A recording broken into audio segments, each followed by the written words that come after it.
부활절을 볼륨 조금만 높여주시겠습니까? 부활절을 한 주 앞뒀죠. 우리는 교회력으로 고난주일, 종료주일, 고난주일로 보내고 있습니다. 이 고난주일에 함께 나눌 말씀은 누가복음 23장이고요. 설교의 제목은 어떤 함께 이렇게 붙여보았습니다. 오늘 본문에서 세 가지 층위의 함께를 살펴볼 거고 그 세 가지 함께를 모두어서 어떤 함께로 가려고 합니다. 먼저 영화 이야기를 좀 해야 하겠는데요. 영화 감독 허진호라는 사람이 있죠.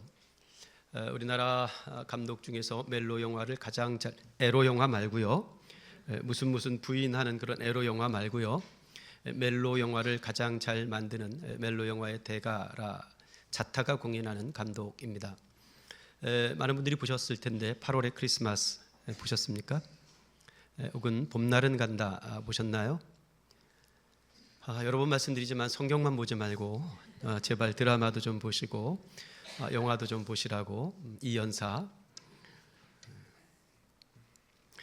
저는 봄날은 간다, 8월의 크리스마스 혹은 건축학개론 이런 영화들을 여러 번 봤는데 이런 영화들은 여러 번 봐도 볼 때마다 다시 마음이 설레요. 그래서 극장에도 재개봉되고 다시 또 재개봉되고 그러지 않습니까?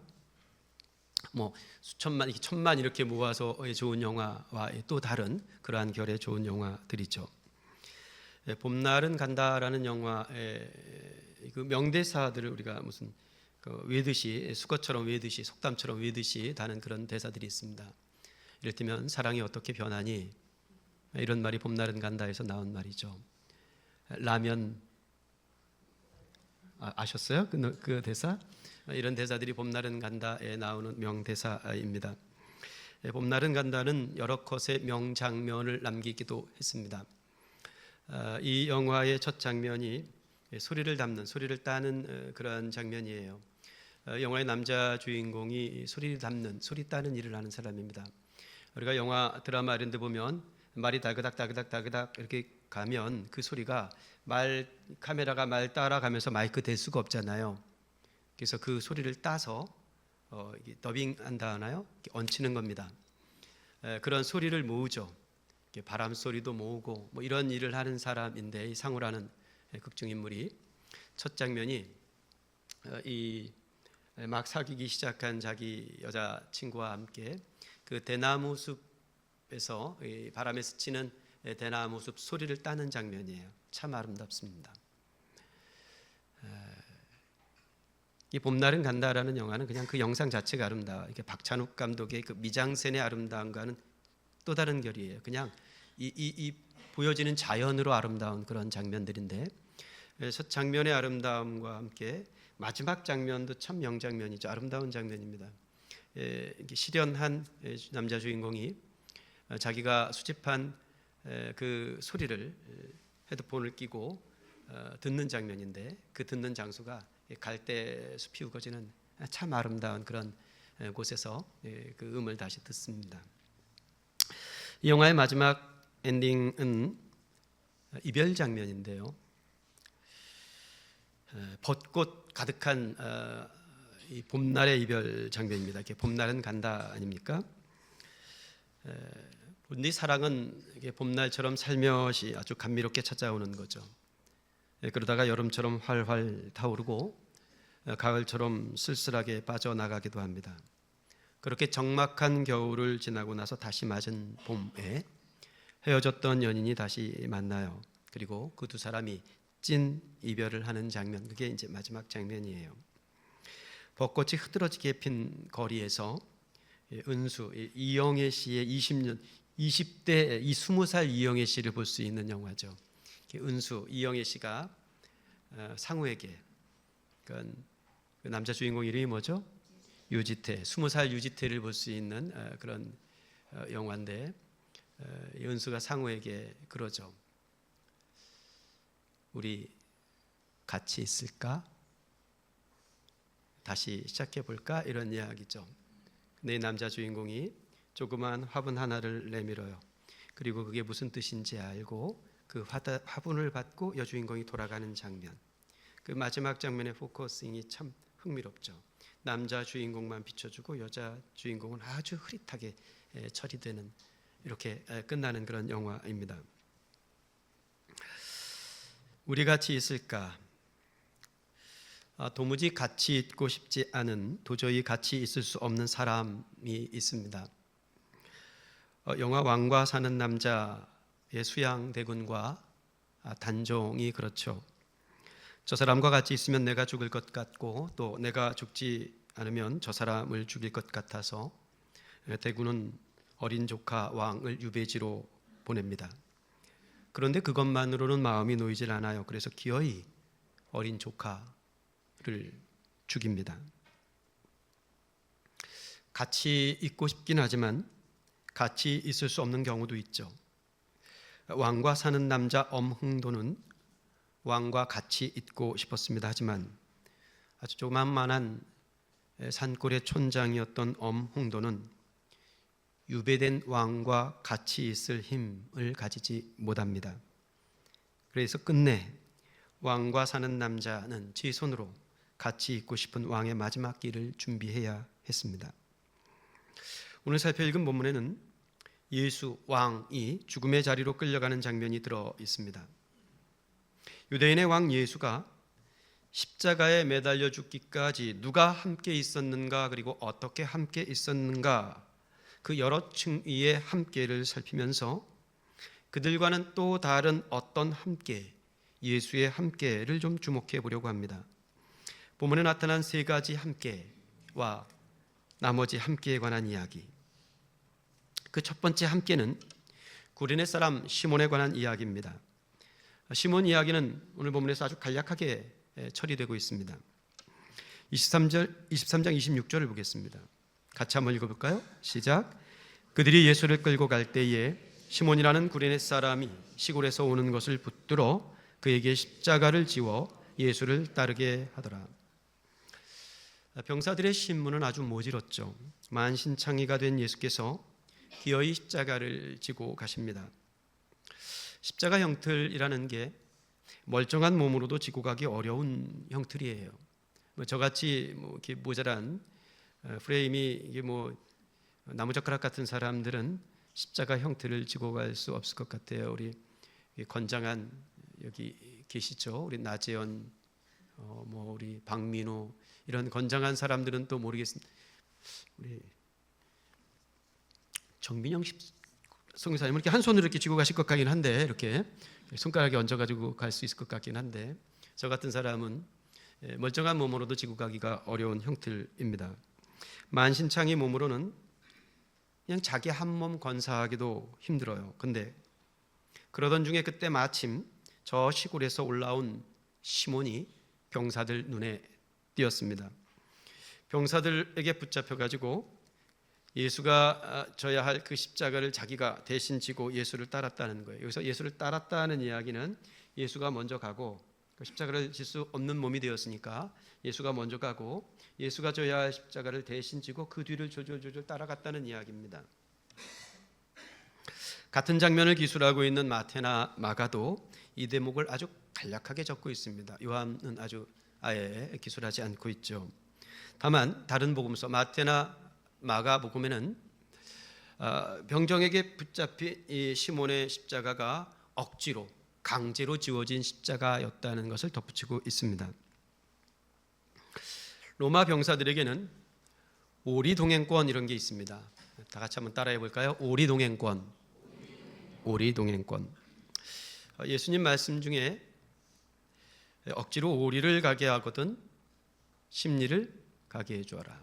억지로 오리를 가게 하거든 오리 백숙을 끓여주어라, 이런 말씀이 있는 게 아니고, 웃어주셔서 고맙습니다. 짜증도 나시죠? 오리를 가게 하거든 심리를 가져오라, 이런 말씀이 있죠. 이게 마태복음 이 세 개의 반복되는 항목 속에 나오는 마지막 그 말씀이죠. 오른뺨을 치는 자에게 왼뺨을 내주어라. 마태복음 공부하면서 여러 번 말씀드렸습니다만, 자, 내가 저 사람의 오른뺨을 치려면 내 어느 쪽 손을 사용해야 합니까? 이게 좀 헷갈리죠. 자, 두 분이 마주서서 한번 해보세요. 은효가 한번 해보라고. 우리 형님 오른쪽 뺨을 때리려면 어느 쪽 손을 사용해야 되니? 어렵니? 왼손을 사용해야 하죠. 동시대 유대인들에게 왼손잡이는 불구로 취급됐습니다. 장애인에게 매를 맞는 건 수치스러운 일로 여겼죠. 이게 왼손잡이에게 매를 맞는 것이 아니라면, 오른손잡이에게 매를 맞는 것이라면 그냥 정상적인 뺨 때림의 방식이 아닌 겁니다. 그것은 후려침의 방식인 거죠. 모멸감을 갖게 하는, 그 오른뺨을 맞으면 왼뺨도 내려. 그게 참 예수님의 아주 놀라운 가르침 아닙니까? 두 번째 이야기가 속옷을 달라 하는 자에게 겉옷도 주어라. 속옷, 그 뭐에 쓰려고 속옷을 달라고 합니까? 그게 아무리 BY식 뭔지는 모르겠습니다만 그 속옷 갖다가 뭐에 쓰려고 속옷을 달라고 합니까? 이건 채무관계 속에서의 이야기입니다. 저 사람이 나에게 돈을 꿔갔어요. 갚지를 않아요. 그래서 갚으라고 갚은 겁니다. 근데 못 갚는 거예요, 상황이. 이렇게 내가 꿔준 돈을 못 갚을 때 뭐라도 좀 저당을 잡아야 됩니다. 근데 가보니까 그 집이 너무 가난해요. 그래서 저당 잡을 것이 옷가지밖에 없어요. 그 동시대의 옷은 귀했습니다. 오늘 우리가 읽은 본문 속에서도 예수님 십자가 달리실 때 병사들이 밑에서 뭐 하고 있어요? 옷 나눠 가지려고 제비 뽑고 있지 않습니까? 그래서 옷이라도 저당 잡아야 되는데 겉옷은 저당을 잡을 수가 없습니다. 왜냐하면 율법에 겉옷 저당 잡는 걸 금했기 때문이에요. 지난주 우리 선교사님도 그런 말씀하셨습니다만 유대 나라 땅은, 팔레스타인은 낮에는 뭐 온도가 한없이 올라가지만 저녁 때는 추워요. 0도 그 이하로도 내려갈 수 있어서 이불 없이 뭐 이렇게 난방이 되어 있는 잘 갖춰진 집이 아니니까 이불 없이 잠을 자다가 얼어 죽습니다. 가난한 자들은 그래요. 그래서 이불을 구할 수 없는 가난한 자들이 겉옷을 입을 삼습니다. 그 이불마저 빼앗아 가면 죽으라는 얘기예요. 그래서 율법은 가난한 자들을 보호하기 위해서 겉옷 저당 잡는 것을 금지했습니다. 그러니까 가서 저당을 잡아야 되는데 저당 잡을 게 겉옷밖에 없어. 근데 그 겉옷은 저당 잡을 수 없어, 율법에. 그러니까 뭘 달라는 거예요? 속옷을 달라는 아주 치사한 채권자에게 그거라도 뺏어가려는 아주 이 잔인한 채권자에게 겉옷까지 내줘라, 이런 놀라운 말씀이죠. 그리고 나오는 말씀이 오리를 가게 하거든 백숙을 끓여 주거라, 그 말씀입니다. 로마 병사들에게는 이 말씀은 군사적 혹은 정치적 맥락에서 나온 말씀입니다. 로마 병사들에게는 오리 동행권이라는 게 있습니다. 이게 원래는 군사 징집을 위한 강제권입니다. 그런데 이게 평상시에는 피지배 민족, 그러니까 식민지를 살고 있는 민족들 향해서 로마 군인들이 강제 노역에 부역할 수 있도록 요구하는 권리 중에 하나였습니다. 가자 하면 가서 그 일을 해야 합니다. 오리, 로마 군사 용어로 오리는 이게 천보를 뜻합니다. 1000걸음 갈 거리 정도.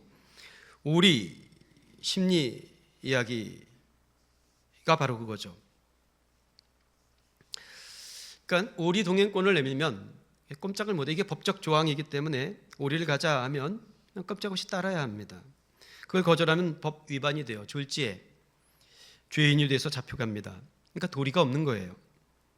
내가 짊어져야 할 십자가는 아니지만 가자 하면 어쩔 수 없습니다. 그래서 그 십자가를 지고 어쩔 수 없이 예수와 함께 골고다로 향합니다. 그게 시몬의 붙들린 함께입니다.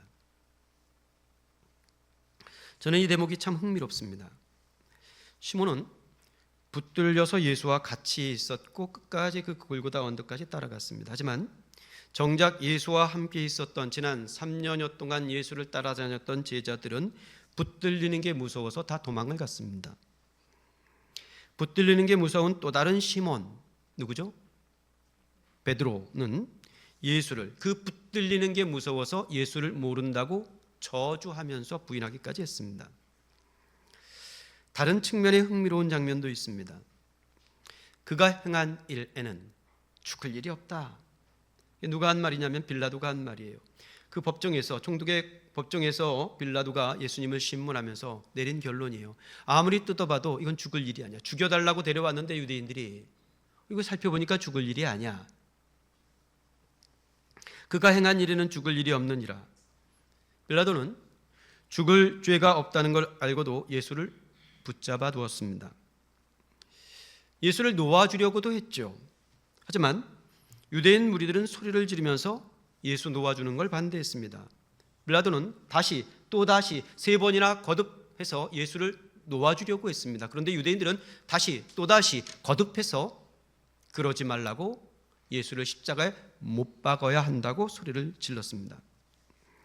누가는 그들의 소리, 유대인들의 그 군중들의 소리가 이겼다고 적어두고 있고요.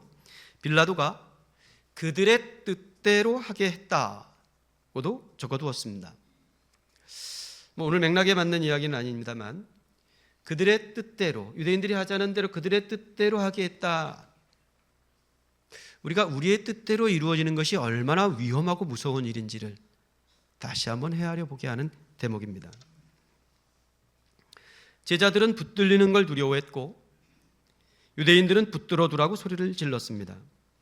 빌라도는 붙들어 둘 수밖에 없었는데요. 구레네 사람 시몬은 예수와 함께 붙들렸습니다. 시몬이 제자 훈련 받고 붙들린 게 아닙니다. 어디 용하다는 산에 가서 40일 금식하면서 영성 훈련 받고 붙들린 게 아니란 말이에요. 일회에 2번 금식하거나 소득의 11조를 빠짐없이 해가면서 붙들린 것도 아닙니다. 그냥 준비도 없이 붙들렸고 영문도 모른 채 붙들렸습니다. 그런데 졸지에 붙들린 시몬 이 한 사람만이 끝내 골고다 언덕 그 끝자리까지 예수를 따랐습니다. 예수와 함께 했습니다. 3년간 예수를 따르던 제자들이나 그 시대의 종교 지도자들 혹은 칼 들고 힘 자랑하는 권세자들이 예수와 함께 한 게 아니었습니다. 시골에서 올라와서 영문도 모르는 시몬이 끝까지 예수와 함께 했어요. 저는 우리 교회 안에 이런 시몬들이 있는 걸로 알고 있습니다. 오늘 일부 예배 때 우리 명진 형제 가족이 일부 예배 드리고 오늘 가족 일이 있어서 그 아버님 어머님도 모시고 왔잖아요. 그래서 같이 전부 아이들까지 예배를 하고 갔습니다. 영문도 모른 채 남교원에 끌려가지고 이렇게 왔어요. 붙들려 온 겁니다. 저는 이 영문도 모른 채 온 이 자리에 붙들린 시몬의 자리가 될 수 있다고 믿습니다. 여러분들 중에도 영문도 모른 채 붙들려 와서 붙들린 시몬에 함께가 된 사람들이 여럿 있을 겁니다. 그런데 이 붙들린 함께의 자리를 거기에 제한하지 않고 조금 이 밖으로 눈을 돌려보고 싶습니다. 우리 안에 붙들린 함께의 시몬들이 있겠습니다만 우리 교회 밖에도 붙들린 시몬이 있을 겁니다. 어느 날 갑자기 붙들려 끝까지 예수와 함께할 시몬들, 그 사람이 지금 무슬림 시몬일 수도 있고 어쩌면 그 사람이 지금 성소수자 시몬일 수도 있습니다. 어느 날 갑자기 그들이 붙들린다 하면 예수께서는 그들에게도 십자가를 맡기실 게 틀림없습니다. 공연히 내가 정한 틀 기준으로 엄한 고난을 그들에게 덧씌우면 못 씁니다. 두 번째 함께는 여인들에 관한 이야기입니다. 23장 27절 역시 같이 한번 읽어보겠습니다. 시작. 또 백성과 및 그를 위하여 가슴을 치며 슬피 우는 여자의 큰 무리가 따라오는지라. 자, 예수께서 상한 몸으로 지친 걸음으로 먼저 앞서가고 있고 그 뒤를 누가 따라가고 있어요? 영문도 모른 채 붙들린 시몬이 십자가를 지고 따라가고 있습니다. 그리고 그 뒤로 수많은 군중들이 따라가고 있는 것이죠. 셀 수도 없는 그 수많은 군중들 무리 중에 몇몇은 여인들이었습니다. 그 여인들의 모습을 기술하고 있는 것입니다. 여인들은 이제껏 예수께 된 이 일로 가슴을 치면서 슬피 울고 있었습니다. 여인들은 눈물로 함께 예수를 따랐습니다. 군중들에게 예수의 십자가라는 것은 지금 저 상한 몸으로 이 소위 비아 돌로로사, 우리 이제 이스라엘 가면 그 길도 한번 걷겠죠. 비아라는 건 길이라는 뜻입니다. 이 비아 돌로로사, 이 로마의 총독 관저에서부터 골고다까지 올라가는 그 길의 여정, 이 예수가 가는 그 길을 따라가면서 군중들은 예수의 지친 몸으로 가는 그 걸음이 다 구경거리였습니다. 그들은 채찍에 맞고 가시관에 찔려서 엉망이 된 이 사람의 몸을 구경 삼아 따라갔습니다. 지금까지의 형벌은 간의 기별도 안 가는 것이라고 끝내 저 십자가에 잔인하게 죽어갈 예수의 몸을 기대하면서 따라갔습니다. 영적이니 어쩌니 하는 이 구차한 미사여구를 다 집어치우고 그냥 있는 그대로 한번 대답해 봅시다. 지금 이 군중들의 모습이 온전합니까? 이거 정상입니까? 이게 제정신 가진 사람의 모습입니까?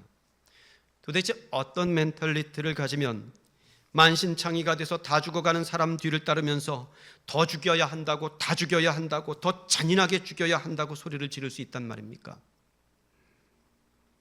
이 죽임의 군중과 이 살인의 대열이 온당합니까? 이게 종교입니까? 그들이 믿는 하나님은 이토록 잔인합니까? 이런 잔인함이 아니고는 그들은 그들의 하나님을 지킬 수가 없는 겁니까? 그게 토브, 좋으신 하나님의 이름으로 사람을 대하는 방식입니까? 혹시 정녕 그들이 미쳐버린 하나님을 모시고 사는 건 아닙니까? 그 미쳐버린 하나님을 믿고 섬기고 따르는 군중들 사이에서 눈물 흘리는 여인 몇 사람을 봅니다. 저는 이 본문을 다시 묵상하면서 이 여인들의 눈물이 믿음의 눈물로 읽히지는 않습니다. 그건 그냥 사람의 눈물로 보이고 읽힙니다. 제정신 가진 사람이라면 누구나 지금 이 상황에 가슴을 치며 탄식을 해야 합니다. 십자가를 지고 가는 예수를 바라보면서 잘됐다, 꼴 좋다, 한번 당해봐라 하는 건 그건 사람 모습이 아닙니다. 하나님께서 그리스도인을 지으신 게 아니었다는 것 잘 알고 계시죠? 하나님은 그냥 사람을 지으셨습니다. 한 가지를 좀 더 유념해 봅시다.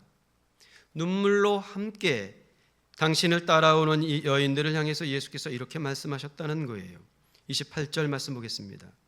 예수께서 돌이켜 그들을 향하여 이르시되 예루살렘의 딸들아 나를 위하여 울지 말고 너희와 너희 자녀를 위하여 울라.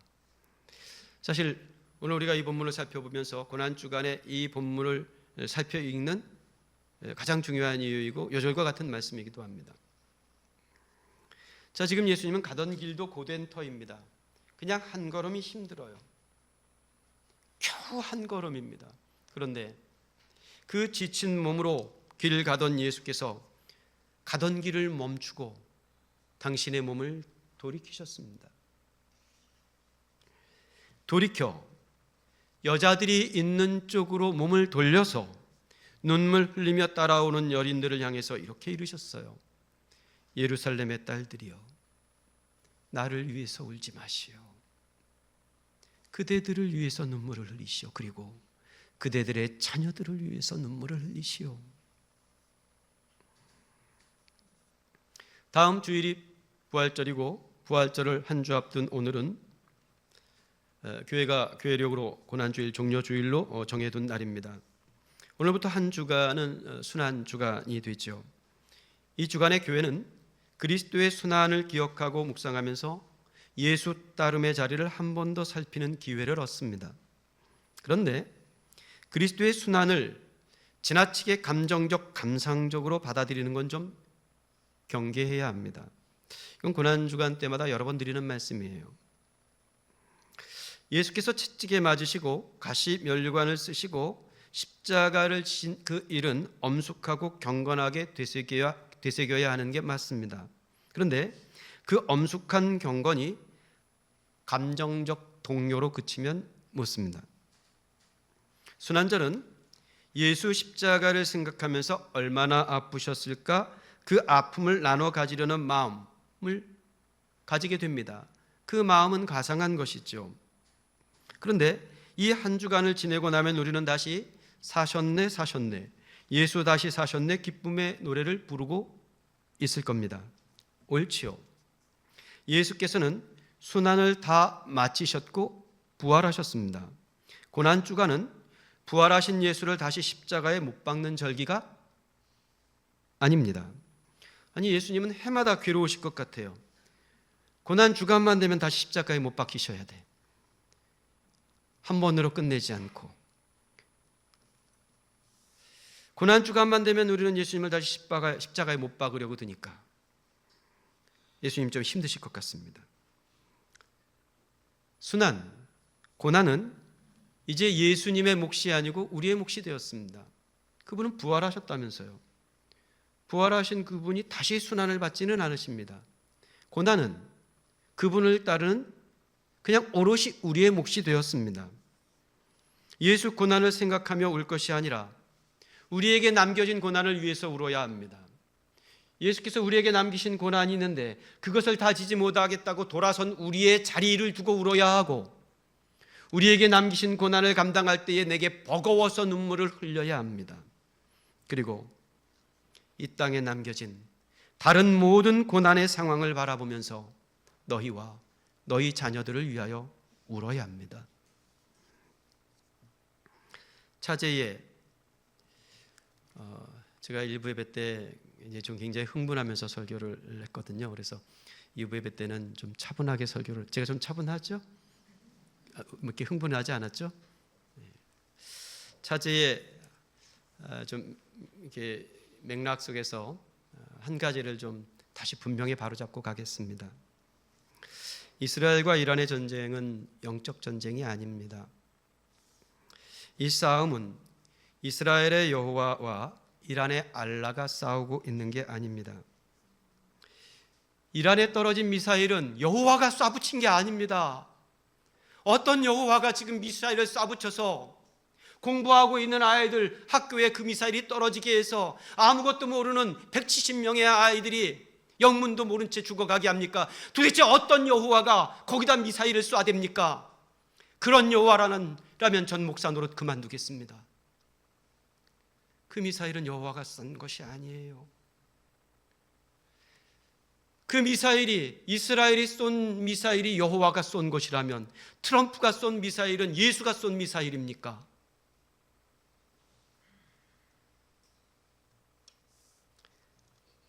죄송합니다. 이 대목에서 조금 흥분을 했어요.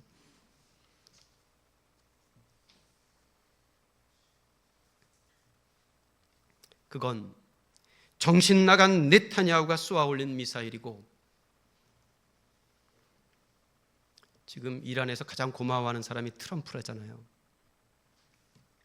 트럼프는 핵무기보다 더 무서운 이란의 자산이래요. 트럼프 자체가 다 망치고 있기 때문에 그건 그냥 트럼프가 쏘아 올린 미사일일 뿐입니다.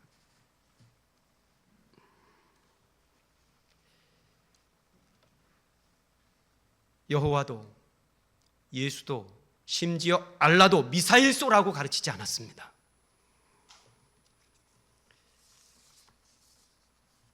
지금 중동에 떨어진 미사일은 예외 없이 정신 나간 인간들이 쏘아 올린 탐욕과 폭력의 미사일입니다. 이스라엘든 미국도 이란도 마찬가지입니다. 이 정신 나간 폭력의 지도자들이 쏘아 올리는 미사일이죠. 이 잔인한 전쟁을 바라보면서 그냥 구경하며 따라가는 건 예수 십자가 그 골고다 언덕을 구경하며 따라가는 것과 똑같은 일이 됩니다. 이 잔인한 전쟁을 바라보면서 더 죽어라 다 죽어라 외치면 그건 큰일 날 일이 됩니다. 울어야 합니다. 내가 다 어쩔 수는 없어도, 내 힘으로 이걸 다 어쩌지는 못해도 이 어쩌지 못하는 상황에 가슴을 치고 마음 아파해야 비로소 사람입니다.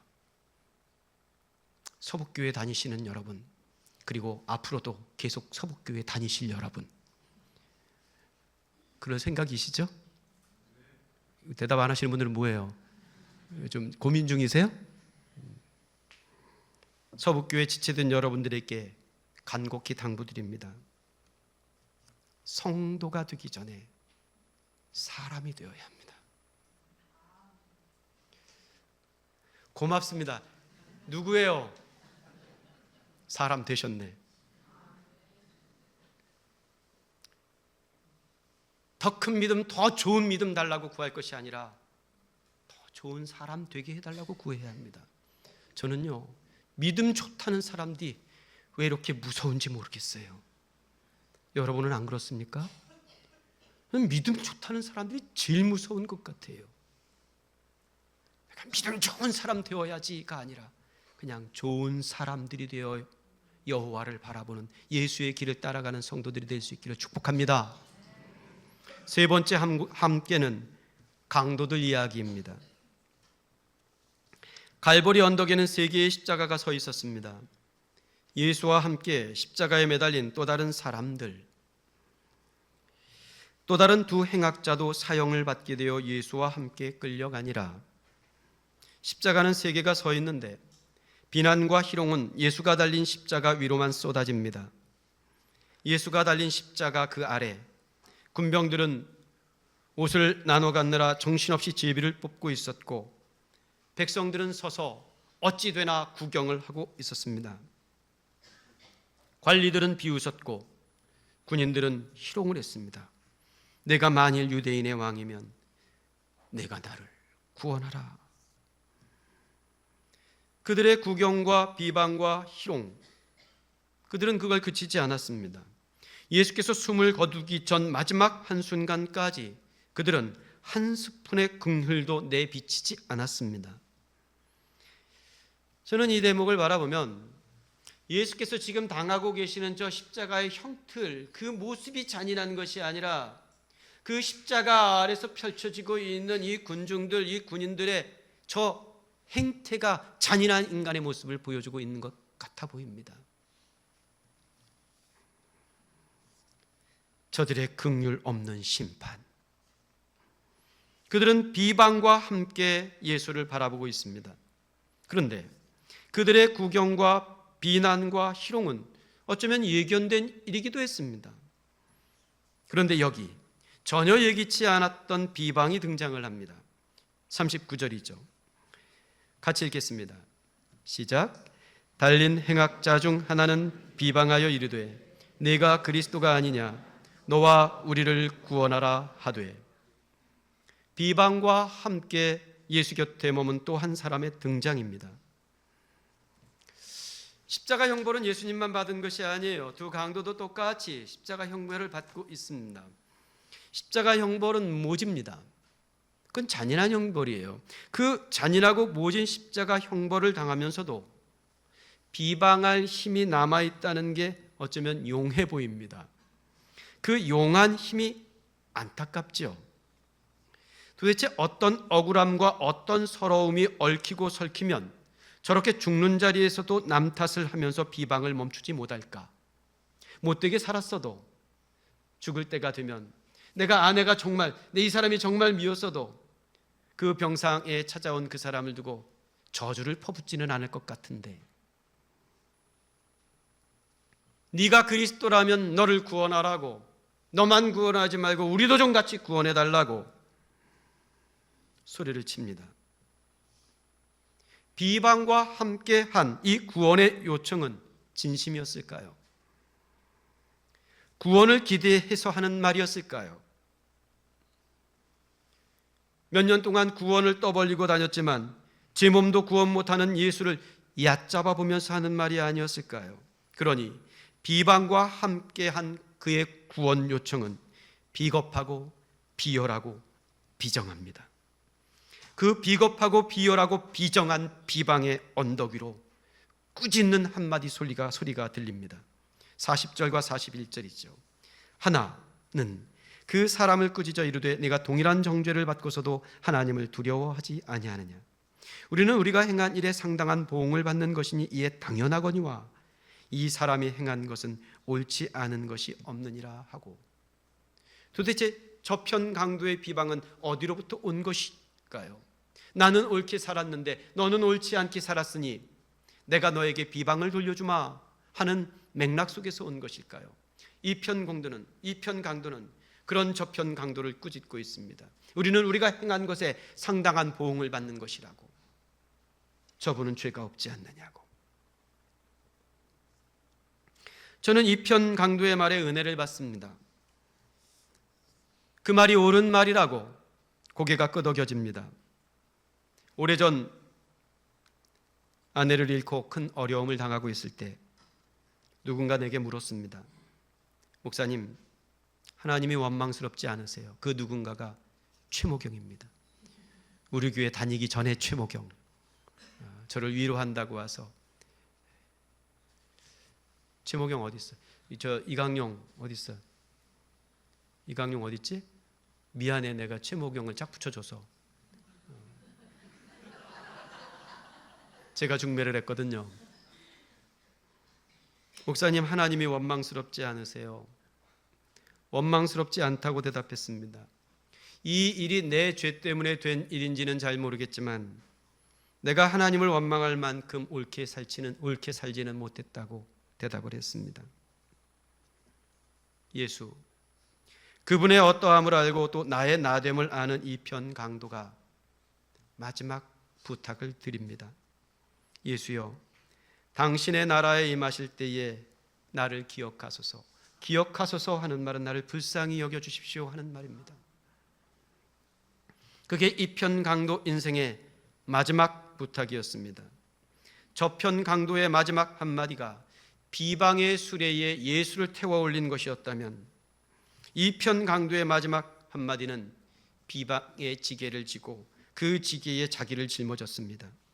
그 지게에 내 그릇됨을 담아 지금 내 앞에 계신 예수께 올려드렸습니다. 그리하여 그의 마지막 부탁은 용서를 구하는 것이었고 은혜를 구하는 것이었고 자비를 구하는 것이었습니다. 나를 기억하소서. 나를 불쌍히 여기소서. 나의 옳지 않음이 당신의 오름에 포개어져 당신의 나라가 임할 때 나도 그곳에 있기를 바라는 간절한 소망입니다. 그 당부에 대한 예수님의 대답이 오늘 살펴 읽은 본문의 마지막 구절입니다. 다 같이 43절 한 목소리로 읽겠습니다. 시작. 내가 진실로 내게 이르노니 오늘 내가 나와 함께 낙원에 있으리라 하시니라. 말씀을 좀 정돈해 보겠습니다. 다 죽어가는 십자가 형틀 위에서의 약속, 누가 그걸 믿습니까? 그걸 못 믿어서 다 구경하러 온 것입니다. 그게 믿었지 못해서 죽이라고 외친 것이고 조롱하고 힐난했던 것입니다. 다 죽어가는 십자가 형틀 위에서의 약속, 그 약속을 믿을 만한 것입니까? 죽음을 앞둔 절망의 십자가에서 내민 초청장, 그 초청장 들고 가면 거기에 잔치가 벌어지고 있을까요? 지금 이곳 갈보리는 모략과 배신과 충동적 군중 심리로 가득한 언덕입니다. 그 누구도 당신의 나라를 바라거나 그 나라를 기대하지 않는 십자가 언덕, 거기서 당신의 나라를 청하는 한 사람의 고백이 들려집니다. 그리고 그 고백 앞에 오늘 내가 나와 함께 낙원에 있으리라는 대답이 따릅니다. 어떤 나라를 묻습니까? 우리는 어떤 천국을 묻고 삽니까? 예수께서는 십자가에 달린 나라를 보여주셨습니다. 저 가이사의 이 용상에 앉아있는 나라로 대답하지 않으셨고 십자가의 무력한 언덕 위에서 당신의 나라를 대답하셨습니다. 당신의 나라가 임할 때에 언제 이루어질 나라를 바라고 있습니까? 저 언덕을 넘으면 거기에 그 나라가 있습니까? 예수께서 그때를 이렇게 적시해 주셨습니다. 오늘 내가 나와 함께 낙원에 있으리라. 지금 여기 우리들의 오늘이 거기가 아닐까요? 함께에 관한 이야기를 살폈습니다. 지금까지 살핀 함께는 그러니까 이런 시몬의 붙들린 함께와 여인들의 눈물 지은 함께, 그리고 여기 저편 강도의 비방 섞인 함께 우리가 살펴 읽었는데, 그것과 다른 어떤 함께로 결론을 좀 지으려고 합니다. 마태복음 1장 23절에는 이렇게 적혀 있습니다. 보라, 처녀가 잉태하여 아들을 낳을 것이요 그의 이름을 뭐라고 하래요? 임마누엘이 무슨 뜻이랍니까? 하나님이 우리와 함께. 마태는 복음서를 시작하면서 예수의 오심이 함께의 오심이라고 적어두고 있습니다. 그리고 복음서의 가장 많은 장을 내달려서 마태복음 28장 가면 28장의 마지막 구절은 이렇게 적혔어요. 예수님께서 마지막으로 남기신 말씀이죠. 내가 세상 끝날까지 너희와 항상 함께 있을 거다. 마태는 이 복음의 시작을 예수께서 함께 하기 위해 오신 것이라고 적어두고 있고, 이 복음서의 마지막을 예수께서 함께 하시기 위해 가시는 것이라고 적어두고 있습니다. 엊그제 금요 기도 모임에서 우리 신갈렙 선교사님께서 요한복음 17장의 몇 구절을 설교해 주셨습니다. 고맙습니다, 선교사님.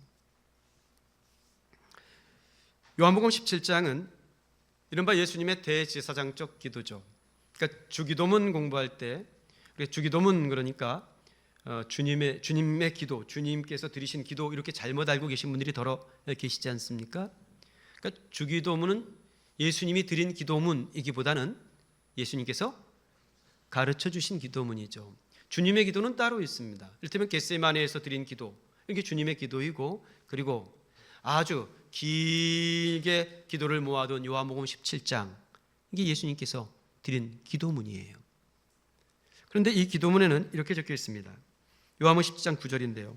내가 그들을 위하여 비옵나니. 이 기도가 다 그들, 이게 남겨진 제자들을 위한 기도예요. 그래서 대제사장적 기도라고 부르는 겁니다. 그 대제사장적 기도, 그들을 위한 기도에 이런 한 구절이 있습니다. 아버지여, 내게 주신 아버지의 이름으로 그들을 보존하사 우리와 같이 그들도 하나가 되게 하옵소서. 예수님의 마지막 기도예요. 하나님 아버지 이름의 권능으로 여기 이 남겨진 자들을 보존하옵소서, 지켜주옵소서. 왜 저들을 지켜주옵소서 기도하고 있는 겁니까? 우리가 하나님, 성부, 성자, 성령, 하나님이 하나인 것과 같이 저들이 하나가 되기 위함입니다. 왜 교회가 존재해야 합니까? 무엇 때문에? 왜 보존되어야 합니까? 그 하나됨, 하나님의 존재 방식을 배우고 익히고 경험하기 위해서입니다. 왜 그 존재 방식을 경험해야 합니까? 요한복음 17장 21절은 이렇게 적혀 있습니다. 아버지여, 아버지께서 내 안에, 내가 아버지 안에 있는 것 같이 그들도 다 하나가 되어 우리 안에 있게 하사 세상으로 아버지께서 나를 보내신 것을 믿게 하옵소서. 가치가 여기에 있습니다. 가치, 함께가 불편하고 부담스러운 시대 속에서 우리는 여전히 가치를 노래하고 함께를 기도하고 있습니다. 저는 우리 공동체는 이렇게 조그만 아담한 공동체로 함께하는, 하나 되는 함께를 잘 지향하고 있다고 생각이 듭니다. 그렇습니까? 조각 모임 가면 이 양반들이 조각 모임이 그렇게 좋은가 봐요. 뭐가 그렇게 좋아요? 가면 뭔 잡담만 하고 있던데. 좋아요? 거기는 그 조각은 20명도 넘잖아요. 여기서 하는 말 저기서 안 들릴 것 같은데, 그런데도 뭐가 그렇게 좋은지.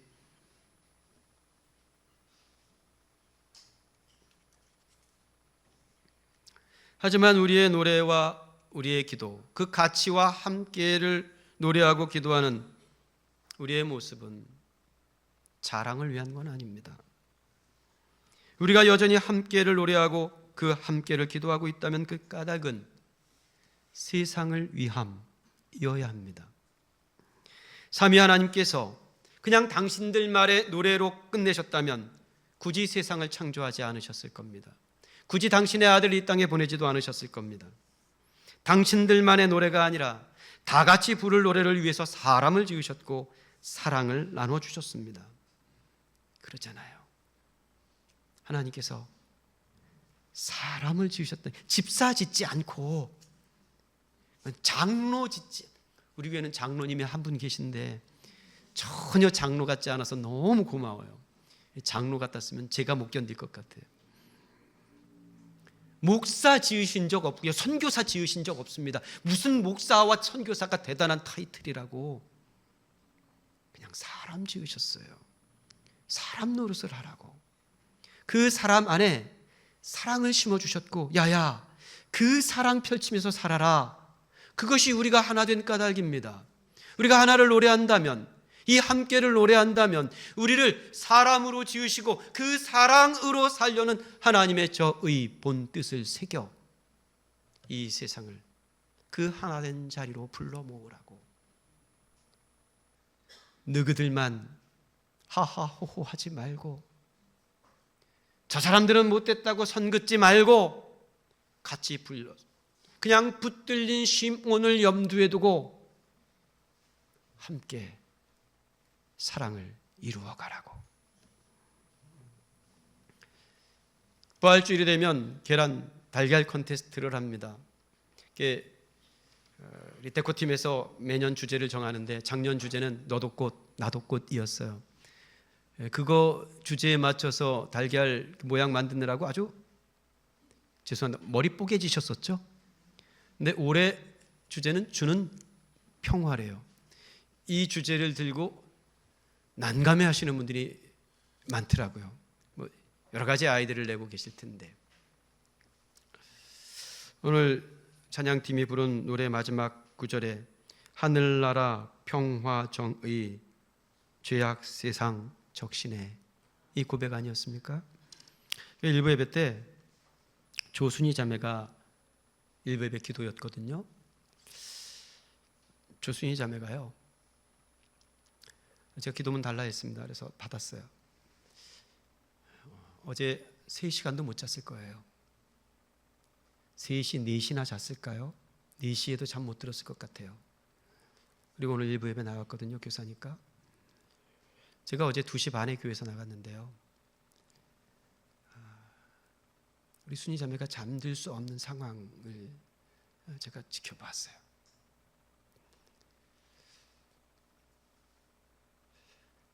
그런 밤을 지내고 나서 이렇게 기도문을 적어왔어요. 사랑의 하나님, 고난을 넘어 부활의 소망으로 나아가는 사순절 기간을 맞이하게 하시니 감사드립니다. 우리를 향한 주님의 깊은 사랑을 다시 묵상합니다. 십자가의 길을 묵묵히 걸어가신 주님의 인내와 희생을 우리 가슴에 깊이 새기게 하옵소서. 자비의 하나님, 우리의 삶이 하루하루 주님의 은혜 없이는 살 수 없음을 고백합니다. 우리 안에 버려야 할 교만과 욕심이 있다면 십자가 앞에 다 내려놓게 하옵소서. 진정한 회개를 통해 우리 영혼이 새롭게 하옵소서. 수고하고 무거운 짐진 자들아 다 내게로 오라 말씀하신 주님 약속 붙잡고 모든 염려를 주님께 맡기며 주가 돌보시니 주는 평화, 우리의 평화가 되게 하옵소서. 말씀 전하시는 담임 목사님, 영육간에 강건하게 하시고 성령 충만으로 함께하여 주옵소서. 주시는 말씀으로 한 주간도 세임 얻게 하시고 믿음 지키게 하옵소서. 예배를 위해 준비하는 찬양팀과 봉사하는 손길들 위해 주님의 은혜가 충만하게 하옵소서. 이 모든 말씀 우리를 사랑하시는 예수님 이름으로 기도드립니다. 불과 서너 시간도 채 못 자고 그런 상황을 염두에 두고 그 기도를 듣는데 그냥 마음이 무너지는 것 같았어요. 그 밤을 지내고도 이런 기도를 올릴 수 있다니, 아니, 그 밤을 지내고 난 다음에라야 이런 기도를 올릴 수 있는 것인가? 주는 평화. 이 고난의 절기 한 주간은 그 평화를 향한 내달림이어야 합니다.